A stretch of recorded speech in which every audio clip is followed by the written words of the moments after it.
खूप सेन्सिटिव्ह असतात तुमचे, मला माहिती आहे ते.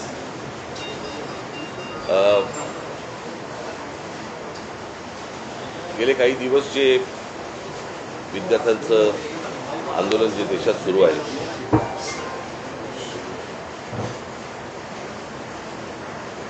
आणि ते कशा प्रकारे चिरडण्याचे पण प्रयत्न सुरू आहेत हे देखील आपल्याला समजत आहे. खरं तर ते संपूर्ण आंदोलन हे शांततामय पद्धतीने सुरू झालेलं आंदोलन होतं, आणि ज्या प्रकारे आज केंद्रातनं ज्या प्रकारचा दबाव त्या मुलांवरती आणला जातोय, मुलींवरती आणला जातोय, त्यांना ज्या प्रकारे मारलं जात आहे, आणि त्याचे सगळे परिणाम हे संपूर्ण देशभर उमटत आहेत. तसेच ते महाराष्ट्रात देखील उमटत आहेत, तसेच ते मुंबईमध्ये देखील उमटत आहेत. तुम्ही सगळेजण बघताच आहात. खरं तर ही साधी गोष्ट होती. या सगळ्या प्रकरणामध्ये आजपर्यंत भारतीय जनता पक्ष ज्यावेळेला विरोधामध्ये होता, विरोधी पक्षामध्ये ज्यावेळेला होता, त्यावेळेला त्यांनी अनेक मंत्र्यांचे राजीनामे मागितले होते. मला आजही आठवते की त्या रजा अकादमीच्या विरोधात ज्यावेळेला मी मोर्चा काढला होता, त्यावेळेला आम्ही मुंबई पोलीस कमिशनरांचा आम्ही राजीनामा मागितला होता, त्यावेळेला अरूप पटनाईकांचा, आणि त्याच्यानंतर त्यांना पदावरनं बाजूला करण्यात आलं होतं काँग्रेसच्या काळात. मुंबईमध्ये ज्या वेळेला ते कसाब वगैरे सगळे आलं, 26/11चं प्रकरण झालं, त्यावेळेला आर पाटील असं म्हणाले होते की बडे बडे शहरों में छोटी छोटी बातें होती रहती है. या एका वाक्यावरनं त्यांना गृहमंत्री पदावरनं काढून टाकण्यात आलं होतं. आणि साधारणपणे पदाची ज्यावेळेला तुम्ही जबाबदारी घेता, त्यावेळेला पदामधनं आलेल्या अपयशाची देखील जबाबदारी ही तुम्हीच घेतली पाहिजे. हीच खरी तर मागणी आहे, आणि हीच मागणी होती या मुलांची की हे काय पहिल्यांदा नीटचे पेपर कुठले नव्हते. ही मला असं वाटतं तिसरी वेळ आहे.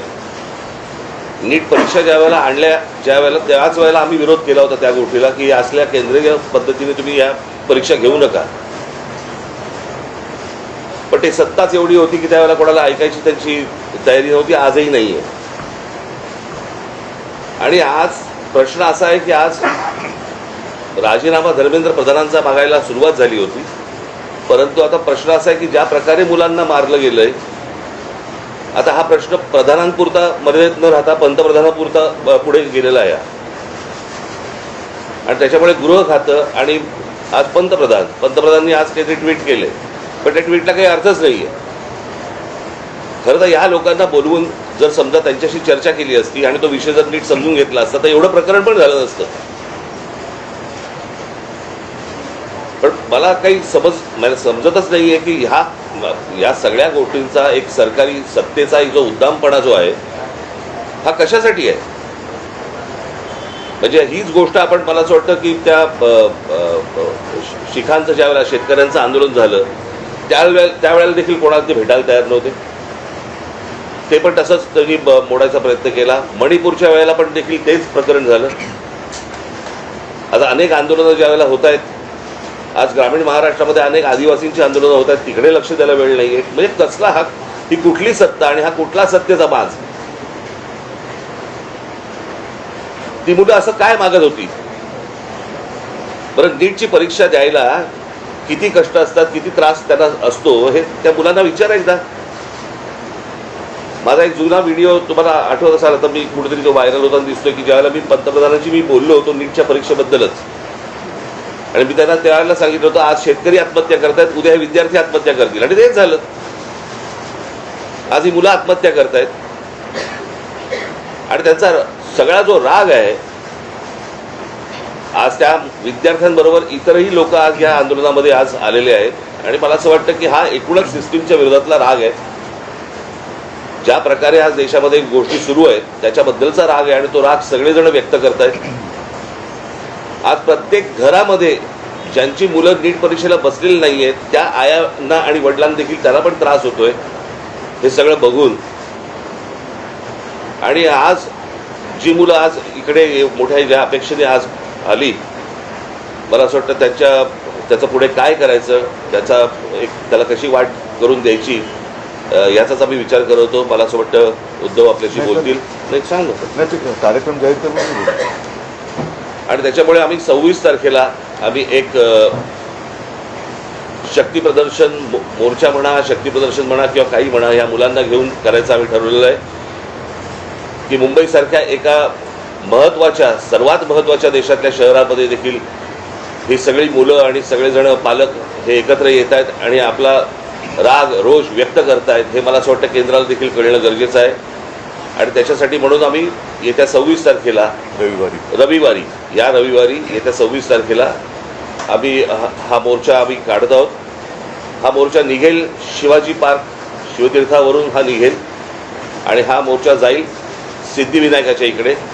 तिथे जाऊन आम्ही देवाला साकडं घालणार आहोत की या सरकारला सुबुद्धी देव आणि याच्यासाठी म्हणून तिकडे आम्ही त्याची सांगता करणार आहोत. आणि हा आत्ताचा आमचा कार्यक्रम आहे. मला असं वाटतं पुढे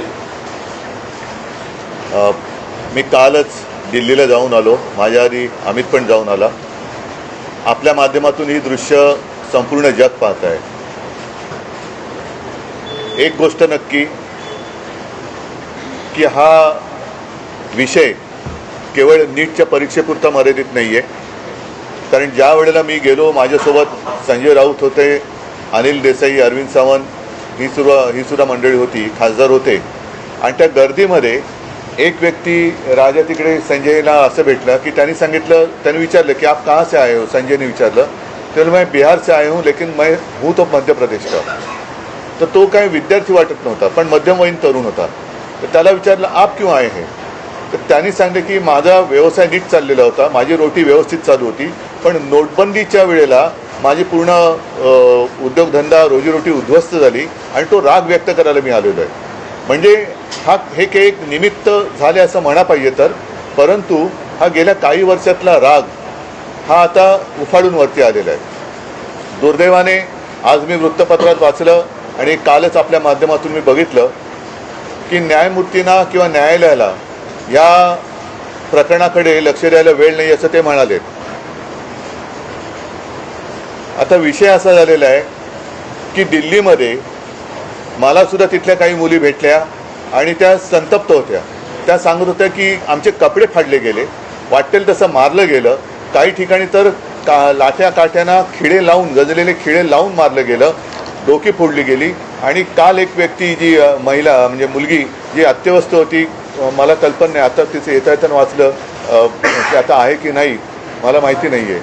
तर एक असे अत्याचार वाढत चाललेले आहेत. न्यायालयाला कबूतरं कुत्रे यांच्याकडे लक्ष द्यायला वेळ आहे पण कॉक्रोचकडे लक्ष द्यायला वेळ नाही, हे दुर्भाग्य आहे. आणि देशाची परिस्थिती आता अशी झाली का आणि न्यायालयाची परिस्थितीसुद्धा अशी धृतराष्ट्रासारखी झाली का. म्हणजे द्रौपदीने धृतराष्ट्राकडे न्याय मागण्यासारखं झालेलं आहे. आता मधल्या काळामध्ये चंद्रचूड यांनी न्यायालयाच्या न्यायदेवतेच्या डोळ्यावरची पट्टी काढली होती. ती न्यायदेवतेने परत पट्टी बांधली आहे का आणि कशासाठी बांधलेली आहे. हे एकूणच जे चाललेलं आहे हे सरकार आता कोणाला आपलं वाटतं असं दिसत नाही आहे. कारण मी ज्या वेळेला तिथे पोचलो तेव्हा जसं आत्ता राज म्हणाला की आता विषय केवळ धर्मेंद्र प्रधान यांच्या राजीनाम्यापुरता नाही तर ह्या मुलांना या विद्यार्थ्यांना आता हे सरकार नकोसं झालेलं आहे. हेच विद्यार्थी होते, हीच मुलं होती ज्यांनी अच्छे दिन याची अपेक्षा करत ह्या सरकारला निवडून आणलं होतं. पण हे सरकार निर्दयीपणाने वागतंय. पंतप्रधानांनी आज ते काय ट्विट केले खरं म्हणजे त्यांनी जाऊन बोलायला काय हरकत नव्हती. म्हणजे याच्यामध्ये कमीपणा बाळगण्याचं काही कारण नाही आहे. आपली मुलं आहेत, आपली जनता आहे, यांच्याबरोबर चर्चा करायला कमीपणा वाटण्याची गरज नाही आहे. पहिल्या दिवशी जर का सरकारने यांच्याबरोबर चर्चेचे दरवाजे उघडले असते किंवा पहिल्या दिवशी जर का यांना बोलवलं असतं तर ही इथपर्यंत वेळ वाढली नसती, एवढी हे आंदोलन ताणलं गेलं नसतं. लोकांना आज व्यक्त व्हायचे, इतके वर्ष साठलेला राग असंतोष हा उफाळून वर आलेला आहे आणि त्याला एक वाट करून देण्याचा आम्ही प्रयत्न करतोय. ही वाट करून देत असताना सर्वांना सांगतोय की कोणीही, कारण बरेच जण या असंतोषाच्या ठिणगीला वेगळं वळण लावण्याचा प्रयत्न करत आहेत. मग पोलिसांवरती हल्ले करण्याचा प्रयत्न करत आहेत.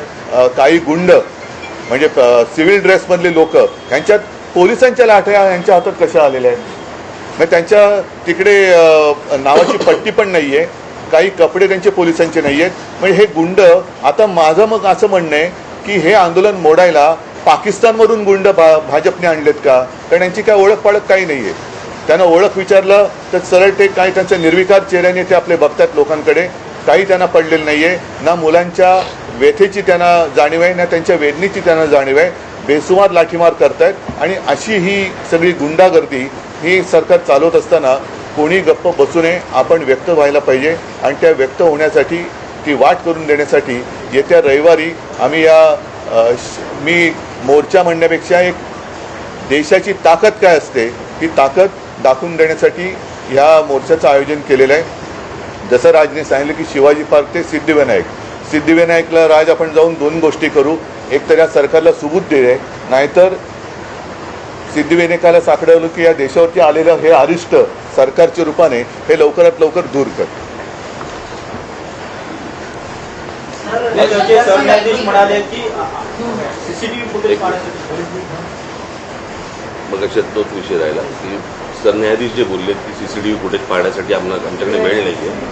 मुळात ह्यांच्यामुळेच हे झुरळ सुरू झालं ना. जन्मदाते तेच आहेत ना. आणि त्यांनी जन्म दिल्यानंतर त्या पोराकडे बघायला नको. मी महाराष्ट्रामधले पोलीस ह्या सर्व आंदोलनकर्त्यांना चांगलं सहकार्य करत आहेत, काही त्रास देत नाहीये, काही गोष्टी झाल्यात. माझ्याकडे आता एक व्हिडिओ आलाय, मला असं वाटतं की मी तो आता मुंबई पोलीस कमिशनरांना देखील पाठवलेला आहे. एका टॅक्सीतनं मुलं चालली होती आणि ती मुलं चालली असताना टॅक्सीतनं नाही, पोलिसांच्या गाडीतून आणि तो पोलीस त्यांना सांगतोय त्या मुलांना की परत या एरियात जर दिसलात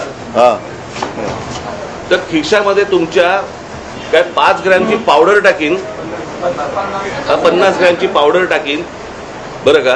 म्हणजे पोलिसांकडे आता पावडर पण मिळायला लागली. पोलीस एजंट आहेत का पावडरवाले? हा पोलीस कोण ड्रग सप्लायर आहे का? हे कुठचे काय चाललंय मला कळतच नाही. मला खरं तर ही इतकी साधी गोष्ट होती. साधी म्हणजे म्हणण्यापेक्षा ही की बाबा पेपर फुटलेत, काय कोण ज्याची जबाबदारी आहे त्यांनी राजीनामा द्यावा आणि जे त्याच्यामध्ये असतील सामील झालेले असतील त्यांना अरेस्ट करावी. ज्या काही गोष्टी करायच्या त्या सगळ्या गोष्टी कराव्यात. परत हे होणार नाही याची शाश्वती द्यावी आणि त्याच्याशी चर्चा करावी. हे सगळं प्रकरण इथपर्यंत आलंच नसतं. बोला. यात एक प्रश्न असा आहे की नाही दिनेश एक मिनिट आज जे मोदींनी ट्विट केले का काय केले मला कल्पना नाही की दोषींना सोडणार नाही, तर ज्यांनी या मुलामुलींवरती निर्दयीपणाने लाठीमार केलेला आहे, ज्यांनी मुलींचे कपडे फाडलेत, जे पोलिसांच्या वेशात न येता जे गुंड तिकडे घुसलेत, या गुंडांना पकडून त्यांना सुद्धा कठोर शिक्षा करण्याची जबाबदारी मोदी घेत आहेत का? हे गुंड कोणी घुसवले होते, हे गुंड कोणी आणले होते आणि राजरोज फिरतात त्यांचे पण व्हिडिओ आहेत. अगदी ती काठ्या बिठ्या आणि पोलिसांच्या लाठ्या त्यांच्या हातात कुठून आल्या? उद्धवजी, मुख्यमंत्री देवेंद्र फडणवीस आणि जे.पी. नड्डा जे भाजपचे केंद्रातले नेते आहेत ते असं म्हणतात की विरोधी पक्ष हा विद्यार्थ्यांच्या खांद्यावर बंदूक ठेवून या विषयाचं राजकारण करतात. भारतीय जनता पक्ष आजपर्यंत काय करत आलं? त्यांचा असाही दावा आहे की काँग्रेसच्या राजवटीतही अनेकदा पेपर फुटलेले आहेत. तेव्हाही आंदोलन झाली की, म्हणून तर बदललं ना सरकार. त्यावेळेलाही आंदोलन झाली, त्याच्यानंतर सरकार बदललं, ह्यांचं आलं. हे ते तसे आहेत म्हणून ह्यांना आणलं, हेही तसेच. म्हणजे ते सांगतात की सरकार बदला आणि विद्यार्थ्यांच्या खांद्यावरती बंदुका विरोधी पक्ष ठेवत असतील तर विद्यार्थ्यांच्या छातीवरती बंदुका तुम्ही का रोखतात? नाही. आणि दुसरी गोष्ट, त्या अण्णाच्या टोप्या घालून कोण फिरवते? यांचीच माणसं होती ना. अण्णांकडे एवढी माणसं नव्हती. आणि याच्यामध्ये परत ह्यांनी काही चुका केल्या की त्याचं राजकारण नाही करायचं आणि हे ज्यावेळेला विरोधी पक्षात जातात त्यावेळेला सगळ्या गोष्टींचं राजकारण करणार. पण शरद पवार काल पंतप्रधानांना भेटले, त्याला जंतर मंतर म्हणतात.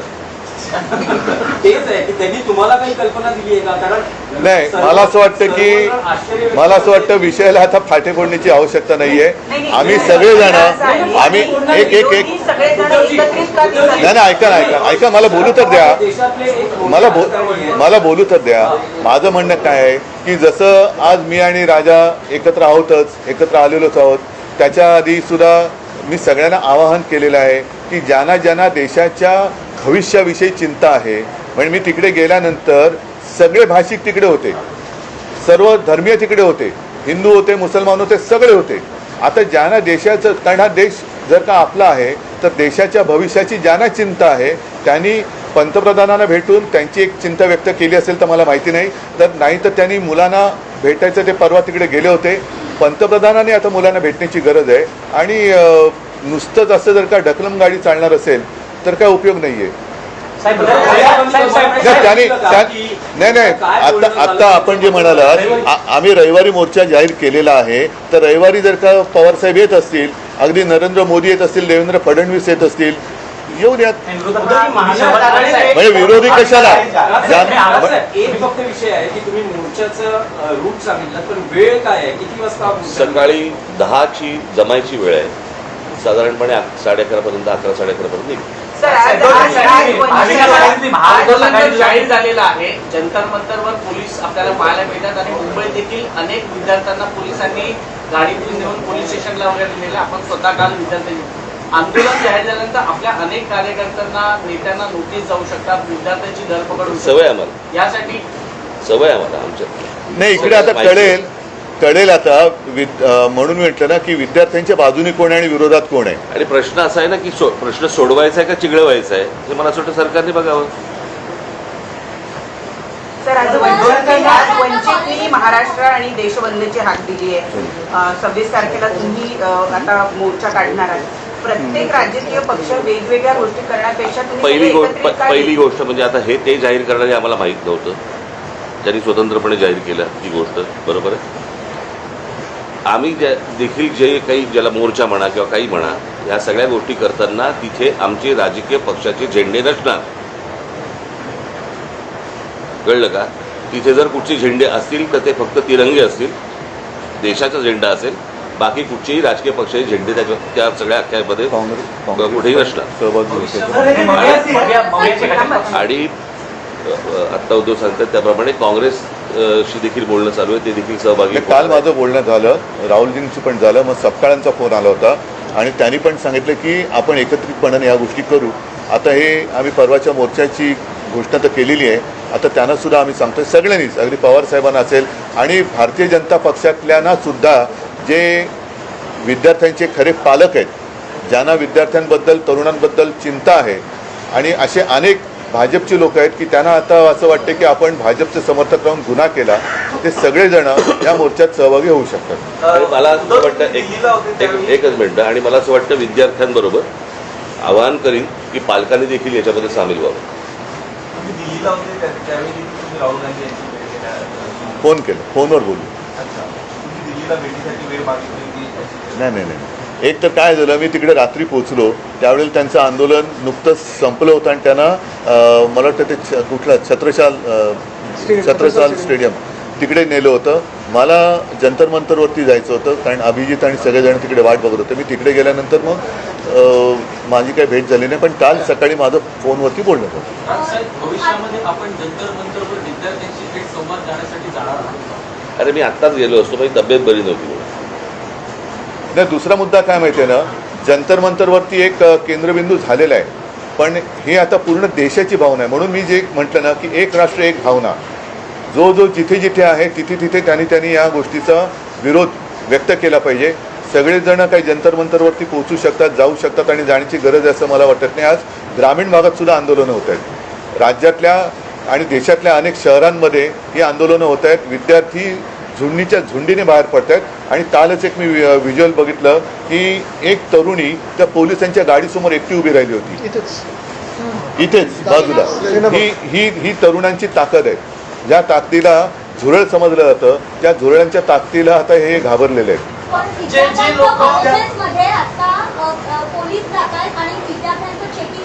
कुठे?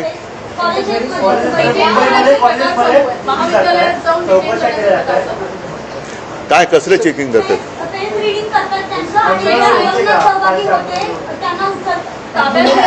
त्यांना काही तासासाठी डिटेन करतात आणि सोडतायत, कोणी घाबरत नाही. पण त्यांना काल पण आम्ही पाहिलं, काल मी आणि अमितच गेलो होते पोलीस. आता देश भीतीच्या पलीकडे गेलेला आहे. आणि काल सुद्धा मी तिथे ज्यांना भेटलो ना, एक तो तुमच्याच माध्यमातून बघितलं, तो एक मुलगा उभा आहे ना, मारो मारो मारो, तो नागपूरचा मुलगा आहे. तो भेटला मला, तो काय करतील, मारून मारून काय करतील, आणि असं जगून तरी काय फायदा. म्हणजे हे लोक आता त्या भीतीच्या पलीकडे गेलेत. त्याच्यामुळे चेकिंग तुम्ही त्यांची मनं नाही ओळखली शरीर किंवा कपडे चेक करून काय करणार, त्यांच्या मनात काय चालले ते ओळखा ना. सोनम वांगचुक यांनी काल त्यांची भूमिका जाहीर केली. विद्यार्थ्यांचं म्हणणं काय होतं यावेळी चर्चा झाली का? आलं नाही तुमच्यापर्यंत? त्यांनी व्हिडिओ काढले होते ना. ऑडिओ व्यवस्थित नाहीये सोनम वांगचुक यांचं असं म्हणणं आहे की विद्यार्थ्यांवर ज्या केसेस आहेत हो. त्या मागे घेतल्या तर आपण आंदोलन किंवा उपोषण संपवू. तुमचं विरोधी पक्षाचं काय म्हणणं आहे की याचा लॉजिकल एंड म्हणजे धर्मेंद्र प्रधान यांचा राजीनामा तेव्हाच हे आंदोलन थांबेल, की सरकार असं म्हणते की चर्चा करायला या, लोकसभेत संसदेत यावर चर्चा होईल आणि त्यानंतर मग पुढचा निर्णय घेण्यात येईल. आता तिकडे Logical end काय? नाही बघा, आता प्रत्यक्षात तिकडे काय चाललंय, कारण मी मागे प्रेस कॉन्फरन्स घेतली होती, नाही मी इथेच बोललो होतो, मला वाटतं की काही वर्षांपूर्वी म्हणजे 2018 साली एक जी डी अगरवाल नावाचे गृहस्थ होते, ते गंगेसाठी उपोषणाला बसले होते. सरकारने लक्ष नाही दिलं. 115व्या दिवशी त्यांनी प्राण सोडला. गंगा आणखीन वाईट झाली. म्हणजे करोनाच्या काळात तर मग गंगेमध्ये मृतदेह पण सोडले गेले. मी आज सरकार हे निर्दयी आहे. मी वांगचुकना त्यांना तिथून हलवण्याच्या आधी 1-2 दिवस आधी फोनवरनं बोललो होतो आणि मी त्यांना हेच सांगितलं होतं की आपण उपोषण सोडा, कारण उपोषण कोणासमोर करायचं, ज्यांना काहीतरी संवेदना आहेत. या सरकारला संवेदना नाही आहे. त्याच्यामुळे त्यांना असं वाटतं की अशी लोकं गेलेली बरी, म्हणजे एकदा काय ते सगळं स्मशान शांतता होऊ द्या. पण तसं दिसत नाही आहे. अनेक जण आता प्रत्येकाच्या मनामध्ये ही ठिणगी पेटलेली आहे. त्याच्यात तुमचा जो विषय आहे की धर्मेंद्र प्रधान, शेवटी मग जबाबदारी कोणाची आहे? जे जबाबदार आहेत त्यांना सोडणार नाही. मग धर्मेंद्र प्रधान पहिले जबाबदार आहेत, त्यांना का सोडतायत? आणि धर्मेंद्र प्रधान पण कोणी एकेकाळी पेपर फुटीच्या विरुद्ध रस्त्यावर उतरले होते असं म्हणतात, जे आता विद्यार्थ्यांचं नशीब फोडतायत. राजसाहेब, तुम्हाला काय वाटतं की चर्चेतून, सरकार म्हणते चर्चेला या, यातून मार्ग काढू, तुम्हाला असं वाटतं की चर्चेतून मार्ग हे सुरुवातीला करायला पाहिजे होतं ना. हीच गोष्ट उपोषणही झालं नसतं, लाठीचार्ज झाला नसता, मुलांनी मार नसता खाल्ला. काय झालंय, आता घराघरामध्ये हे सगळं पोहोचलेलं आहे आंदोलन. त्याच्यामुळे सरकार आता बॅकफूटवरती गेलं आणि म्हणून आता ते सांगतात की आमच्याशी चर्चा करायला या म्हणून. कळलं का? ज्यावेळेला शिखांनी, ज्यावेळेला त्या शेतकऱ्यांनी, ज्यावेळेला पंजाबच्या शेतकऱ्यांनी, हरियाणाच्या शेतकऱ्यांनी ज्यावेळेला मोर्चा काढला होता, त्यावेळेला काय नाही रे बोलवलं? कारण तो प्रत्येक घरातला, देशातला नव्हता विषय. आत्ता त्यांना अंदाज आला या सगळ्या गोष्टींचा, त्यांच्याकडे पण यंत्रणा आहेच त्यांच्याकडे, की अंदाज आला की हे घराघरात पोहोचलंय आणि घराघरात पेटलंय. म्हणून आता बोलतात की आमच्याशी चर्चा करायला या.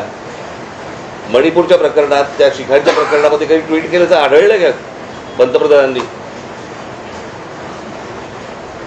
त्यांच्या लक्षात आलंय की हे आपल्या अंगलट आलेलं आहे आणि म्हणून ही आता सारवासारव सुरू आहे.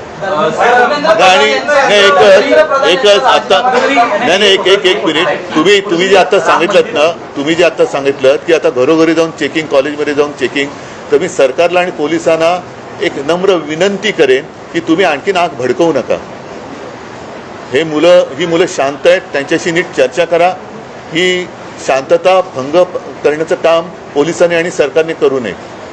मुख्यमंत्र्यांना आजही शंका आहे, ते म्हणतात की अँटी सोशल एलिमेंट, असामाजिक. आम्हाला पण शंका आहे की आता सरकारमध्ये असे कोण परकीय शक्ती सामील झाल्यात का की या मुलांना, देशाच्या विद्यार्थ्यांना चिरडण्यासाठी? आणि मी तुम्हाला सांगतो, 26 तारखेला जर असे कोणी घुसवण्याचे प्रयत्न केले ना, फटकावून काढणार. कळलं का? शांततेने मोर्चा असेल, शांततेने ह्या सगळ्या गोष्टी होतील, याच्यामध्ये कुठचीही हुल्लडबाजी नसेल, काहीच गोष्टी नसतील. पण उद्या जर समजा दिल्लीसारखं इथे काही करायचा प्रयत्न गुंड केला, घुसवले, इथे काही करायचा प्रयत्न केला, आमची लोक सोडणार नाही.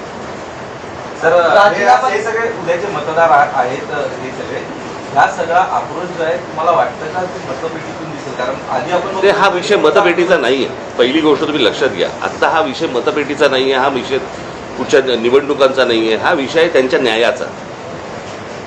कळलं का? उद्या परीक्षेला बसलेले हे सगळे विद्यार्थी उद्या, विद्यार्थी आत्महत्या करतात, याचा अर्थ काय समजून घ्या ना. इथे मतपेटीचा विषय येतो कुठे?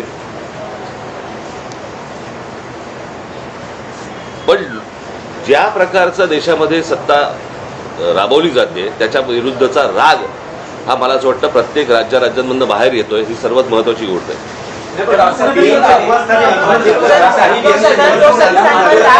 पीएमच्या निवासस्थानी आंदोलन झालं. एकनाथ शिंदे असं म्हणतात की काय घातपात द्यायचा आहे. जाऊ दे, त्यांची कुवत नाही. त्यांच्या विरुद्ध बघा त्या आंदोलनाची तुलना अतिरेक्यांशी केली. त्यांच्याबरोबर तुम्ही त्यांच्या विरोधात काही बोललात की तुम्ही देशद्रोही असता, अँटी नॅशनल नाही, असता. कोणी केली बोगस अरे जाऊ दे, त्यांची कुवत आहे का? चल हम हिंदी में ये दोनों बात करेंगे. हिंदी इंग्लिश में ये दोनों बात